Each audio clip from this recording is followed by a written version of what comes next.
सुरा संपूर्ण कलशं रुधिराप्लुतमेव च दधानां हस्तपद्माभ्यां कुष्मांडा शुभदास्तु मे। नमस्कार मित्रों, राधे राधे। माँ दुर्गा जी के चौथे स्वरूप का नाम कुष्मांडा है। अपनी मंद हल्की सी हंसी द्वारा ब्रह्मांड को उत्पन्न करने के कारण इन्हें कुष्मांडा देवी के नाम से अभिहित किया गया है। जब सृष्टि का अस्तित्व नहीं था, चारों ओर अंधकार ही अंधकार परिव्याप्त था, तब इन्हीं देवी ने अपने इस हास्य से ब्रह्मांड की रचना की थी। अतः यही सृष्टि की आदि स्वरूपा आदि शक्ति हैं। इनके पूर्व ब्रह्मांड का अस्तित्व था ही नहीं। इनका निवास सूर्य मंडल के भीतर के लोक में है। सूर्य लोक में निवास कर सकने की क्षमता और शक्ति केवल इन्हीं में है। इनके शरीर की कांति और प्रभा भी सूर्य के समान ही देदीप्यमान और भास्वर है। इनके तेज की तुलना इन्हीं से की जा सकती है। अन्य कोई भी देवी देवता इनके तेज और प्रभाव की समता नहीं कर सकते। इन्हीं के तेज और प्रकाश से दसों दिशाएं प्रकाशित हो रही हैं। ब्रह्मांड की सभी वस्तुओं और प्राणियों में अवस्थित तेज इन्हीं की छाया है। इनकी 8 भुजाएं हैं, अतः ये अष्टभुजा देवी के नाम से भी विख्यात हैं। इनके 7 हाथों में क्रमशः कमंडलु, धनुष, वाण, कमल पुष्प, अमृत पूर्ण कलश, चंद्र तथा गदा है। 8वें हाथ में सभी सिद्धियों और निधियों को देने वाला जपमाला है। इनका वाहन सिंह है। संस्कृत भाषा में कुष्मांड कुम्हरे को कहते हैं। बलियों में कुम्हरे की बलि इन्हें सर्वाधिक प्रिय है। इस कारण से भी ये कुष्मांडा कही जाती हैं। नवरात्र पूजन के चौथे दिन कुष्मांडा देवी के स्वरूप की उपासना की जाती है। इस दिन साधक का मन अनाहत चक्र में अवस्थित होता है। अतः इस दिन उसे अत्यंत पवित्र और अचल मन से कुष्मांडा देवी के स्वरूप को ध्यान में रखकर पूजा उपासना के कार्य में लगना चाहिए। माँ कुष्मांडा की उपासना से भक्तों के समस्त रोग शोक विनष्ट हो जाते हैं। इनकी भक्ति से आयु, यश, बल और आरोग्य की वृद्धि होती है। माँ कुष्मांडा अत्यल्प सेवा और भक्ति से भी प्रसन्न हो जाती हैं।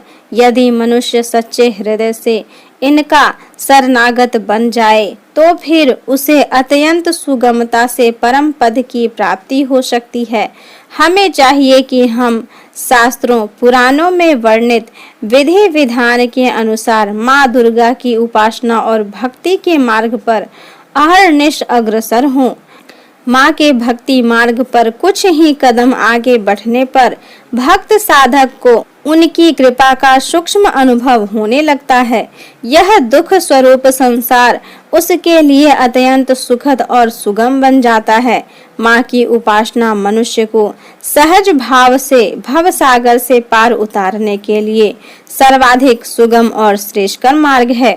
माँ कुष्मांडा की उपासना मनुष्य को आधियों व्याधियों से सर्वथा विमुक्त करके उसे सुख समृद्धि और उन्नति की ओर ले जाने वाली है। अतः अपनी लौकिक परलौकिक उन्नति चाहने वालों को उनकी उपासना में सदैव तत्पर रहना चाहिए। नवरात्रि के 5वें दिन सबसे पहले कलश और उसमें उपस्थित देवी देवता की पूजा करें। फिर अन्य देवी देवताओं की पूजा करनी चाहिए। इनकी पूजा के बाद देवी कुष्मांडा की पूजा करें। इस दिन सुबह जल्दी उठकर स्नान कर हाथों में फूल लेकर देवी को प्रणाम करना चाहिए। इसके बाद व्रत पूजन का संकल्प लें और फिर माँ कुष्मांडा सहित समस्त स्थापित देवताओं की षोडशोपचार पूजन करें। फिर माता की कथा सुने, इनके मंत्रों का जप करते हुए ध्यान करें और अंत में आरती उतार कर तत्पश्चात प्रसाद वितरण कर पूजन संपन्न करें। माता को मालपुए या फिर कुम्हरे से बने पेठे का भोग लगाएं। माँ कुष्मांडा को हरे रंग का भोग अति प्रिय है। हरे रंग के फल जैसे मौसमी, अंगूर, शरीफा और हरे केले का भोग माता को लगाया जाता है। साथ ही उन्हें नारियल की भेंट अवश्य चढ़ाएं। कहते हैं कि देवी कुष्मांडा को जो व्यक्ति नारियल की भेंट अर्पित करता है उनकी सभी मनोकामनाएं पूर्ण होती हैं। या देवी सर्वभूतेषु मां कुष्मांडा रूपेण संस्थिता नमस्तस्यै नमस्तस्यै नमस्तस्यै नमो नमः। अब दुर्गा सप्तशती के पाठ का श्रवण कीजिए। पंचमो अध्याय। देवताओं द्वारा देवी की स्तुति। चंड मुंड के मुख से अंबिका के रूप की प्रशंसा सुनकर शुंभ का उनके पास दूत भेजना और दूत का निराश लौटना। ओम। इस उत्तर चरित्र के रुद्र ऋषि हैं, महासरस्वती देवता हैं, अनुष्टुप छंद हैं, भीमा शक्ति हैं, भ्रामरी बीज हैं, सूर्य तत्व हैं और सामवेद स्वरूप हैं। महासरस्वती की प्रसन्नता के लिए उत्तर चरित्र के पाठ में इनका विनियोग किया जाता है, जो अपने कर कमलों में घंटा, शूल, हल, शंख, मूषल, चक्र, धनुष और वाण धारण करती हैं। शरद ऋतु के शोभा संपन्न चंद्रमा के समान जिनकी मनोहर कांति है, जो तीनों लोकों की आधारभूता और शुंभ आदि दैत्यों का नाश करने वाली हैं, तथा गौरी के शरीर से जिनका प्राकट्य हुआ है, उन महासरस्वती देवी का मैं निरंतर भजन करता हूँ। ऋषि कहते हैं, पूर्व काल में शुंभ और निशुंभ नामक असुरों ने अपने बल के घमंड में आकर सचीपति इंद्र के हाथ से तीनों लोकों का राज्य और यज्ञ भाग छीन लिया। वे ही दोनों सूर्य, चंद्रमा, कुबेर, यम और वरुण के अधिकार का भी उपयोग करने लगे। वायु और अग्नि का कार्य भी वे ही करने लगे। उन दोनों ने सब देवताओं को अपमानित, राज्य भ्रष्ट, पराजित तथा अधिकारहीन करके स्वर्ग से निकाल दिया। उन दोनों महान असुरों से तिरस्कृत देवताओं ने अपराजिता देवी का स्मरण किया और सोचा, जगदम्बा ने हम लोगों को वर दिया था कि आपत्ति में स्मरण करने पर मैं तुम्हारी सब आपत्तियों का तत्काल नाश कर दूंगी। यह विचार कर देवता गिरिराज हिमालय पर गए और वहां भगवती विष्णु माया की स्तुति करने लगे। देवता बोले, देवी को नमस्कार है, महादेवी शिवा को सर्वदा नमस्कार है, प्रकृति एवं भद्रा को प्रणाम है।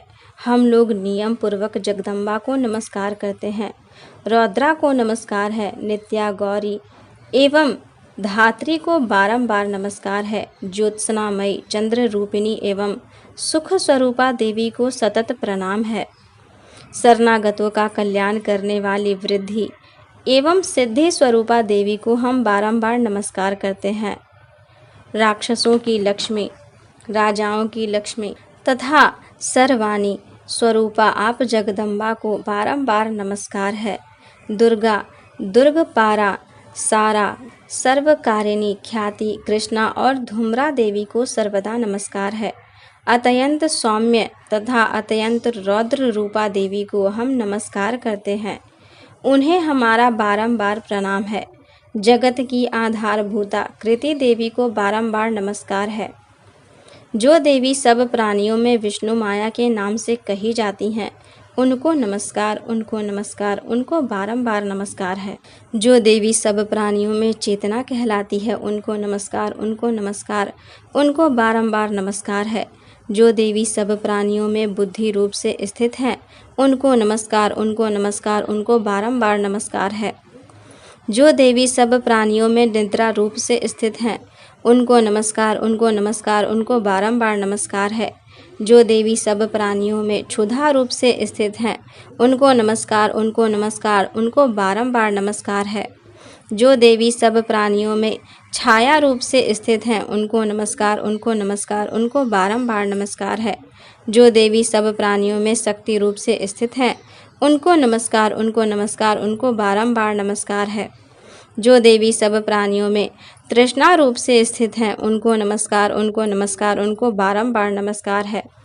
जो देवी सब प्राणियों में क्षमा रूप से स्थित हैं, उनको नमस्कार, उनको नमस्कार, उनको बारंबार नमस्कार है। जो देवी सब प्राणियों में जाति रूप से स्थित हैं, उनको नमस्कार, उनको नमस्कार, उनको बारंबार नमस्कार है। जो देवी सब प्राणियों में लज्जा रूप से स्थित हैं, उनको नमस्कार, उनको नमस्कार, उनको बारंबार नमस्कार है। जो देवी सब प्राणियों में शांति रूप से स्थित हैं, उनको नमस्कार, उनको नमस्कार, उनको बारंबार नमस्कार है। जो देवी सब प्राणियों में श्रद्धा रूप से स्थित हैं, उनको नमस्कार, उनको नमस्कार, उनको बारंबार नमस्कार है। जो देवी सब प्राणियों में कांति रूप से स्थित हैं, उनको नमस्कार, उनको नमस्कार, उनको बारंबार नमस्कार है। जो देवी सब प्राणियों में लक्ष्मी रूप से स्थित हैं, उनको नमस्कार, उनको नमस्कार, उनको बारंबार नमस्कार है। जो देवी सब प्राणियों में वृत्ति रूप से स्थित हैं, उनको नमस्कार, उनको नमस्कार, उनको बारंबार नमस्कार है। जो देवी सब प्राणियों में स्मृति रूप से स्थित हैं, उनको नमस्कार, उनको नमस्कार, उनको बारंबार नमस्कार है। जो देवी सब प्राणियों में दया रूप से स्थित हैं, उनको नमस्कार, उनको नमस्कार, उनको बारंबार नमस्कार है। जो देवी सब प्राणियों में तुष्टि रूप से स्थित हैं, उनको नमस्कार, उनको नमस्कार, उनको बारंबार नमस्कार है। जो देवी सब प्राणियों में माता रूप से स्थित हैं, उनको नमस्कार, उनको नमस्कार, उनको बारंबार नमस्कार है। जो देवी सब प्राणियों में भ्रांति रूप से स्थित हैं, उनको नमस्कार, उनको नमस्कार, उनको बारंबार नमस्कार है। जो जीवों के इंद्रिय वर्ग की अधिष्ठात्री देवी एवं सब प्राणियों में सदा व्याप्त रहने वाली हैं, उन व्याप्ति देवी को बारंबार नमस्कार है। जो देवी चैतन्य रूप से इस संपूर्ण जगत को व्याप्त करके स्थित हैं, उनको नमस्कार, उनको नमस्कार, उनको बारंबार नमस्कार है। पूर्व काल में अपने अभिष्ट की प्राप्ति होने से देवताओं ने जिनकी स्तुति की तथा देवराज इंद्र ने बहुत दिनों तक जिनका सेवन किया, वह कल्याण की साधन भूता ईश्वरी हमारा कल्याण और मंगल करे तथा सारी आपत्तियों का नाश कर डाले। उद्दंड दैत्यों से सताए हुए हम सभी देवता जिन परमेश्वरी को इस समय नमस्कार करते हैं तथा जो भक्ति से विनम्र पुरुषों द्वारा स्मरण की जाने पर तत्काल ही संपूर्ण विपत्तियों का नाश कर देती हैं, वे जगदम्बा हमारा संकट दूर करें। ऋषि कहते हैं, राजन, इस प्रकार जब देवता स्तुति कर रहे थे, उस समय पार्वती देवी गंगा जी के जल में स्नान करने के लिए वहां आई। उन सुंदर भौहों वाली भगवती ने देवताओं से पूछा, आप लोग यहाँ किसकी स्तुति करते हैं? तब उन्हीं के शरीर कोश से प्रकट हुई शिवा देवी बोली, शुंभ दैत्य से तिरस्कृत और युद्ध में निशुंभ से पराजित हो यहाँ एकत्रित हुए ये समस्त देवता यह मेरी ही स्तुति कर रहे हैं। पार्वती जी के शरीर कोश से अंबिका का प्रादुर्भाव हुआ था, इसीलिए वे समस्त लोकों में कौशिकी कही जाती हैं। कौशिकी के प्रकट होने के बाद पार्वती देवी का शरीर काले रंग का हो गया, अतः वे हिमालय पर रहने वाली कालिका देवी के नाम से विख्यात हुईं। तदंतर शुंभ निशुंभ के भृत्य चंड मुंड वहां आए और उन्होंने परम मनोहर रूप धारण करने वाली अंबिका देवी को देखा। फिर वे शुंभ के पास जाकर बोली, महाराज, एक अत्यंत मनोहर स्त्री है जो अपनी दिव्य कांति से हिमालय को प्रकाशित कर रही है, वैसा उत्तम रूप कहीं किसी ने नहीं देखा होगा। असुरेश्वर, पता लगाइए वह देवी कौन है और उसे ले लीजिए। स्त्रियों में तो वह रत्न है, उसका प्रत्येक अंग बहुत ही सुंदर है तथा वह अपने श्री अंगों की प्रभा से संपूर्ण दिशाओं में प्रकाश फैला रही है। दैत्यराज, अभी वह हिमालय पर ही मौजूद है, आप उसे देख सकते हैं। प्रभु, तीनों लोकों में मणि, हाथी और घोड़े आदि जितने भी रत्न हैं, वे सब इस समय आपके घर में शोभा पाते हैं।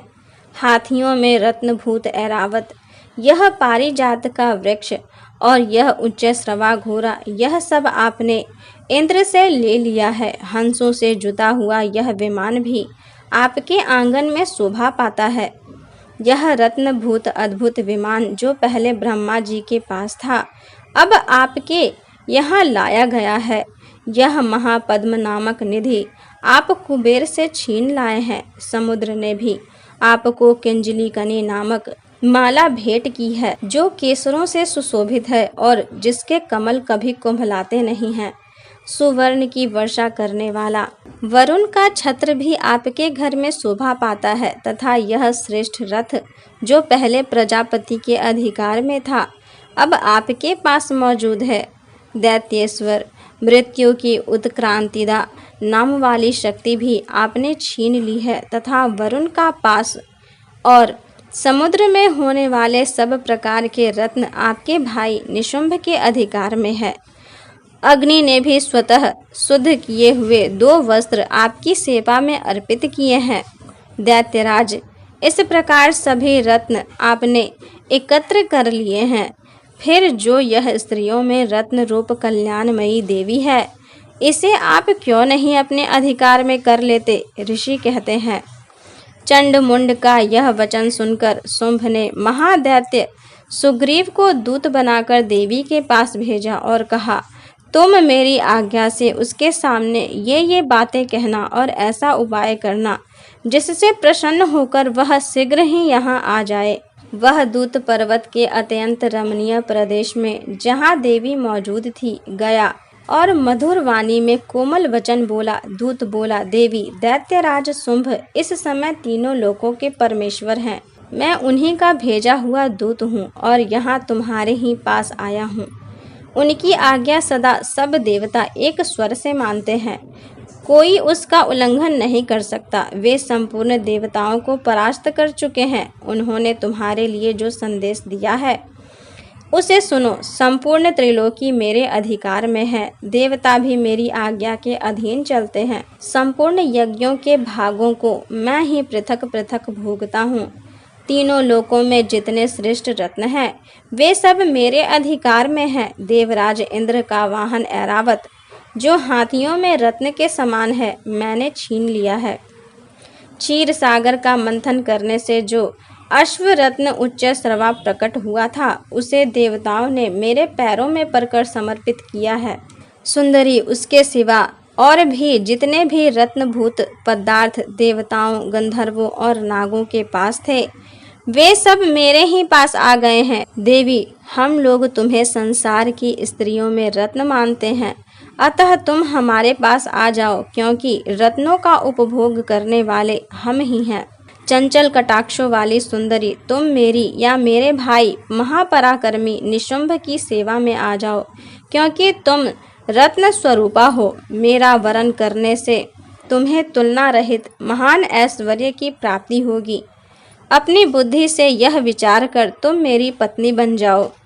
ऋषि कहते हैं, दूत के यों कहने पर कल्याणमयी भगवती दुर्गा देवी, जो इस जगत को धारण करती है, मन ही मन गंभीर भाव से मुस्कुराई और इस प्रकार बोली। देवी ने कहा, दूत, तुमने सत्य कहा है, इसमें तनिक भी मिथ्या नहीं है। शुंभ तीनों लोकों का स्वामी है और निशुंभ भी उसी के समान पराक्रमी है, किंतु इस विषय में मैंने जो प्रतिज्ञा कर ली है उसे मिथ्या कैसे करूं? मैंने अपनी अल्प बुद्धि के कारण पहले से जो प्रतिज्ञा कर रखी है उसे सुनो। जो मुझे संग्राम में जीत लेगा, जो मेरे अभिमान को चूर्ण कर देगा तथा संसार में जो मेरे समान बलवान होगा, वही मेरा स्वामी होगा। इसीलिए शुंभ अथवा महादैत्य निशुंभ स्वयं ही यहाँ पधारें और मुझे जीतकर शीघ्र ही मेरा पानी ग्रहण कर लें। इसमें विलंब की क्या आवश्यकता है? दूत बोला, देवी, तुम घमंड में भरी हुई हो, मेरे सामने ऐसी बातें न करो। तीनों लोकों में कौन ऐसा पुरुष है जो शुंभ और निशुंभ के सामने खड़ा हो सके? देवी, अन्य दैत्यों के सामने भी सारे देवता युद्ध में नहीं ठहर सकते, फिर तुम अकेली स्त्री होकर कैसे ठहर सकती हो? जिन शुंभ आदि दैत्यों के सामने इंद्र आदि सब देवता भी युद्ध में खड़े नहीं हुए, उनके सामने तुम स्त्री होकर कैसे जाओगी? इसीलिए तुम मेरे ही कहने पर शुंभ निशुंभ के पास चली चलो।